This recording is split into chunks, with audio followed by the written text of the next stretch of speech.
రాజేశ్వరి తన్ను కాపాడిందని నమ్మిన పరాంతక సుందర చోళ తన కుమారుడికి రాజరాజ అని నామకరణం చేశాడు. ఆ రాజరాజ చోళనే క్రీస్తు శకం 985 నుంచి 1014 వరకు రాజ్యాన్ని పరిపాలించాడని చరిత్ర చెబుతోంది.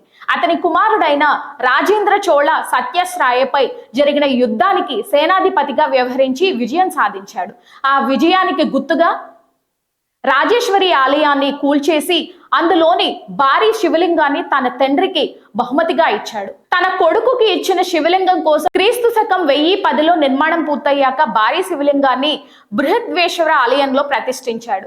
తాను రాజ్యంపై దాడి చేసి దోచుకున్న సొమ్ముతోనే బృహద్వేశ్వర ఆలయ నిర్మాణాన్ని చేపట్టినట్టుగా కూడా తమిళ శిలా శాసనాల్లో చోళరాజులు చెప్పారు. ఇప్పటికీ వేములవాడలోని భీమేశ్వర ఆలయ శివలింగానికి బృహదేశ్వర ఆలయంలోని శివలింగానికి మధ్య సారూప్యతను చూడొచ్చు. వేములవాడ నుంచి శివలింగాన్ని పార్వతి నుంచి వేరు చేసి తంజావూరుకు తరలించినందుకు తెలంగాణ ప్రజల మనసు కలిచివేసింది.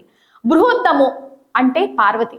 పార్వతి నుంచి శివలింగాన్ని వేరు చేసినందుకు గాను తమ దుఃఖాన్ని చోళులకు తెలియజేస్తూ మేరు పర్వతంలా పూలను తెచ్చి బతుకమ్మను నిర్వహించడం మొదలుపెట్టారు తెలంగాణ వాసులు. అలా ప్రతి ఏడాది బతుకమ్మను జరపడం ఆనవాయితీగా మార్చుకున్నారు. దాదాపు 1000 సంవత్సరాల నుంచి బతుకమ్మను తెలంగాణ వాసులు జరుపుకుంటున్నారు.